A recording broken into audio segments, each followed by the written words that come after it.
പെരിന്തൽമണ്ണ നഗരസഭയിലെ സംബന്ധിച്ച് CPM-ന് വലിയ മെജോറിറ്റി ഉള്ളൊരു നഗരസഭയാണ്. CPM-ന് പിന്നെ ഒറ്റക്കാണ് അവർ മത്സരിക്കുന്നത്. UDF-ന്റെ മാത്രം വോട്ട് കൊണ്ട് UDF അധികാരത്തിൽ വരാൻ കഴിയാത്ത ഒരു നഗരസഭയാണ് ഏത് കാലത്തും.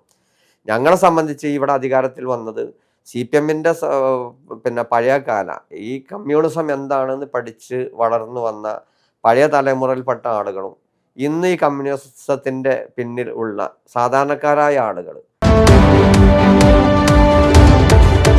നമസ്കാരം, ചാനൽ 10 വാർത്തകളിലേക്ക് സ്വാഗതം.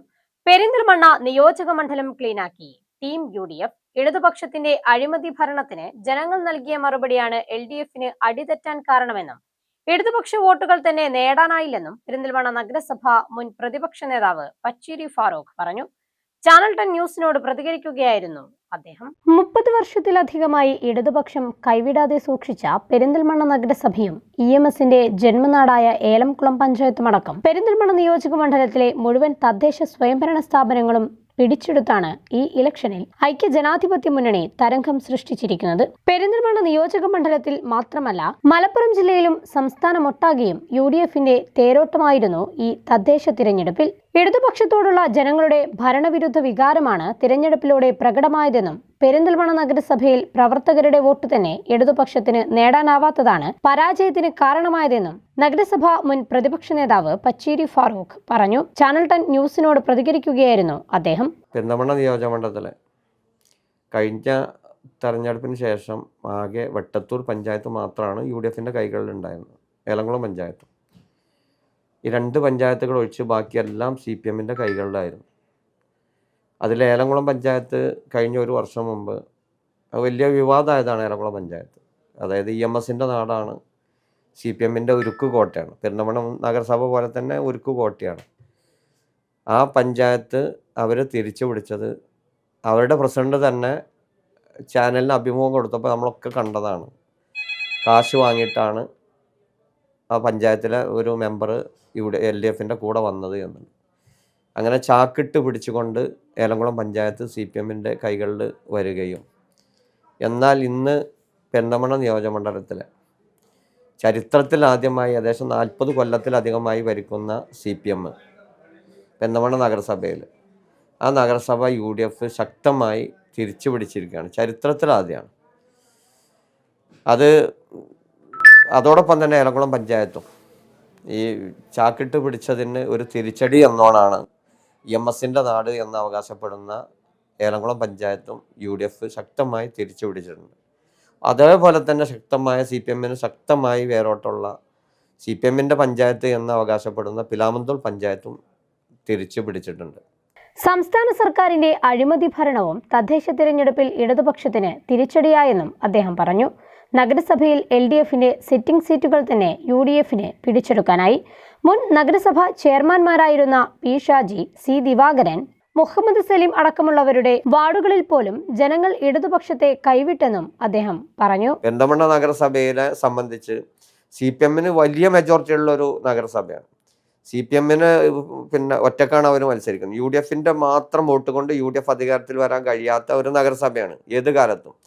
ഞങ്ങളെ സംബന്ധിച്ച് ഇവിടെ അധികാരത്തിൽ വന്നത് CPM-ന്റെ പിന്നെ പഴയ കാല ഈ കമ്മ്യൂണിസം എന്താണെന്ന് പഠിച്ച് വളർന്നു വന്ന പഴയ തലമുറയിൽപ്പെട്ട ആളുകളും ഇന്ന് ഈ കമ്മ്യൂണിസത്തിന്റെ പിന്നിൽ ഉള്ള സാധാരണക്കാരായ ആളുകൾ അത് തിരിച്ചറിഞ്ഞിട്ടുണ്ട്. കാരണം ഇന്നത്തെ ഈ CPM-ന്റെ ഇവിടുത്തെ നേതൃത്വം അവർ ബിനാമി ബിസിനസ് സംവിധാനത്തിലേക്ക് ഈ പാർട്ടിയെ മാറ്റിയിട്ടുണ്ട്. 5 കൊല്ലം ഭരണത്തിൽ കയറുന്നു. ആ 5 കൊല്ലത്തിൽ ഭരണത്തിൽ കയറുന്ന ഒരു ചെയർമാൻ അവർ ലക്ഷങ്ങൾ സമ്പാദിക്കുകയാണ്. അതൊക്കെ ജനങ്ങൾ പച്ചയിൽ കാണുകയാണ്. ഇതിൻ്റെ മുമ്പത്തെ ചെയർമാൻമാരുടെയൊക്കെ അവസ്ഥ, അവർ ആദ്യഘട്ടത്തിൽ ചെയർമാൻഷിപ്പിൽ കയറുമ്പോൾ അവരുടെ സാമ്പത്തിക നിലയും അവിടെ നിന്ന് ഇറങ്ങുമ്പോൾ അവരുടെ സാമ്പത്തിക വളർച്ചയും എത്രമാത്രം ഉണ്ട് എന്നുള്ളത് ജനങ്ങൾ മനസ്സിലാക്കിയിട്ടുണ്ട്. അപ്പോൾ ഇത് ഒരു സാമ്പത്തിക നേട്ടത്തിന് വേണ്ടി മാത്രം ഒരു ഭരണ സംവിധാനം ഉപയോഗിക്കുന്നു. സാധാരണക്കാരുടെ അടിസ്ഥാന വികസന പ്രശ്നത്തിന് ഒരു പരിഹാരം ഉണ്ടാക്കാത്ത രീതിയിൽ ഈ CPM-ന്റെ നേതാക്കൾ അവരെ കൊഞ്ഞണ കുത്തുന്ന രീതിയിലാണ് കഴിഞ്ഞ കാലത്തൊക്കെ പോയിട്ടുള്ളത് എന്നുള്ളത് സാധാരണക്കാരായ CPM മനസ്സിലാക്കി അവർക്കൊരു പാഠം പഠിപ്പിക്കുക എന്നുള്ളതാണ് ഈ സാധാരണക്കാരായ CPM-ന്റെ ആളുകൾ ചിന്തിച്ചു. അവർ വോട്ട് നൽകിക്കൊണ്ടാണ് ഇന്ന് പെരിന്തൽമണ്ണ നഗരസഭയിൽ UDF 21 സീറ്റിലേക്ക് മാറുകയും ഒപ്പം തന്നെ അവരുടെ നേതാക്കളെ ഒന്ന് ചെയർമാൻ സ്ഥാനത്തേക്ക് മത്സരിച്ചിരുന്ന 26-ാം വാർഡിൽ മത്സരിക്കുന്ന ഇപ്പം നിലവിലെ വൈസ് ചെയർമാൻ നസീറ ടീച്ചറെ 100 ചില്ലാനോ വോട്ടിനാണ് ഏകദേശം ആ വാർഡ് 400-ൽ പരം വോട്ട് ലീഡുള്ളൊരു വാർഡാണ്. ആ 400-ൽ പരം വോട്ട് ലീഡുള്ളൊരു വാർഡിലാണ് അവരുടെ CPM-ൻ്റെ ചെയർമാൻ സ്ഥാനാർത്ഥിനെ ഒരു സാധാരണ UDF-ൻ്റെ പ്രവർത്തകൻ മത്സരിച്ച് അവിടെ തോൽപ്പിച്ചിട്ടുള്ളത്. അതിൻ്റെ തൊട്ട വാർഡ് പാരമ്പര്യമായിട്ട് 300 വോട്ടും 350 വോട്ടൊക്കെ ലീഡ് ചെയ്യുന്ന ഒരു വാർഡിലാണ് ഞങ്ങൾ സ്ഥാനാർത്ഥിയെ കിട്ടാതെ നടക്കുന്ന ഒരു സമയത്ത് കിട്ടിയ ആളെ പിടിച്ചു നിർത്തി അവർക്ക് വേണ്ടി പ്രവർത്തിച്ച് അവരെ ജയിപ്പിച്ചെടുക്കാൻ ഞങ്ങൾക്ക് കഴിഞ്ഞതൊക്കെ CPM-ൻ്റെ സാധാരണ പ്രവർത്തകരുടെ ഒരു നിഷേധ വോട്ടാണ്. കേരളത്തിൽ ഏറ്റവും കൂടുതൽ തുക കടമുള്ള നഗരസഭയാണ് പെരിന്തൽമണ്ണയെന്നും കഴിഞ്ഞ ഭരണസമിതി ആരംഭിച്ച പ്രവർത്തനങ്ങളെല്ലാം പൂർത്തീകരിക്കണമെന്നും ജനങ്ങളുടെ സഹകരണം പൂർണ്ണമായും ഇനി വരാൻ പോകുന്ന ഭരണസമിതിക്ക് വേണമെന്നും പച്ചേരി ഫാറൂഖ് ആവശ്യപ്പെട്ടു. CPM-നെ സംബന്ധിച്ച് കഴിഞ്ഞ കാലത്തെ അവരുടെ പ്രവർത്തന പോരായ്മയും അഴിമതി നിറഞ്ഞ ഭരണവും അവരുടെ സ്വജനപക്ഷപാതവും വികസന മുരടിപ്പും ഇത് ജനങ്ങൾ തിരിച്ചറിഞ്ഞതിൻ്റെ ഫലമായിട്ടാണ് പെരിന്തൽമണ്ണ നഗരസഭയിലും ഈ മറ്റ് പഞ്ചായത്തുകളും UDF-ന് അനുകൂലമായ സാഹചര്യം ഉണ്ടായത്. ഒരു കാരണം അതാണ്.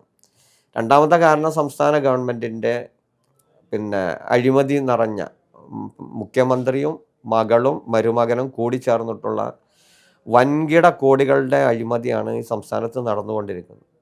ഒപ്പം തന്നെ ശബരിമല സ്വർണ്ണ പാളി കവർച്ചയുമായി ബന്ധപ്പെട്ട് ഈ കേരളീയ സമൂഹത്തെ വിശ്വാസികളാണ്. കേരളീയ സമൂഹത്തിൽ 99% ആ വിശ്വാസി സമൂഹത്തെ മാനസികമായി ഏറ്റവും പ്രത്യേകിച്ച് ശബരിമല സീസണാണ്. ഈ സീസണിൽ ഓരോ വിശ്വാസിയെയും ഏറ്റവും കൂടുതൽ മാനസികമായി വേദനിപ്പിച്ച ഒരു സംഭവമാണ് ശബരിമലയിലെ സ്വർണ്ണ കവർച്ച. അതും ജനങ്ങളുടെ CPM-ന് എതിരായിട്ടുണ്ട്. തങ്ങൾക്കിടയിലേക്ക് ഇറങ്ങി വരണമെന്ന് ജനങ്ങൾ ആഗ്രഹിച്ചവരെയാണ് അവർ തിരഞ്ഞെടുത്തിരിക്കുന്നത്. ഒരു മാറ്റം വേണമെന്നതും പൊതുജനത്തിന്റെ ആവശ്യമായിരുന്നു. ഇതുതന്നെയാണ് UDF-നെ വിജയത്തേറേറാൻ സഹായിച്ചതും പോരായ്മകൾ തിരിച്ചറിയാനും ജനങ്ങളുടെ യഥാർത്ഥ ആവശ്യങ്ങൾ എന്തെന്ന് മനസ്സിലാക്കാനുമുള്ള ഒരു അവസരം ഇതുവഴി ഇടതുപക്ഷത്തിനും ലഭ്യമായിരിക്കുകയാണ്. പെരിന്തൽമണ്ണയെ നയിക്കാൻ ഒരുങ്ങുന്ന ഐക്യ ജനാധിപത്യ മുന്നണിക്ക് വിജയകരമായി നാടിനെ ഭരിക്കാനാകട്ടെ. ഇടതുപക്ഷത്തിന് തെറ്റുകൾ മനസ്സിലാക്കി നേരിടേണ്ടി വന്ന വെല്ലുവിളികൾ അതിജീവിക്കാനുമാകട്ടെ. Channel 10 Perinthalmanna. Alsalama eye hospital സേവനത്തിന്റെ 20-ാം വർഷത്തിലേക്ക് 21 ലക്ഷത്തോളം സന്തുഷ്ടരായ ഉപഭോക്താക്കളും 2 ലക്ഷത്തോളം തിമിര ശസ്ത്രക്രിയകളും പൂർത്തിയാക്കിയ മലബാറിലെ ഏക കണ്ണാശുപത്രി. ലോകോത്തര നിലവാരമുള്ള ചികിത്സാ സംവിധാനങ്ങൾ, തിമിര ശസ്ത്രക്രിയ, ഗ്ലൂക്കോമ, റെറ്റിന വിഭാഗം, കോർണിയ, ലേസർ ചികിത്സാ വിഭാഗം, contact lens clinic, optical, pharmacy, lab തുടങ്ങി നൂതന സാങ്കേതിക വിദ്യ ഒരുക്കിയുള്ള എല്ലാ നേത്രരോഗ ചികിത്സാ സൗകര്യങ്ങളും വിദഗ്ധരായ ഡോക്ടർമാരുടെ മേൽനോട്ടത്തിൽ. Al Salama eye hospital, hospital road, Perinthalmanna.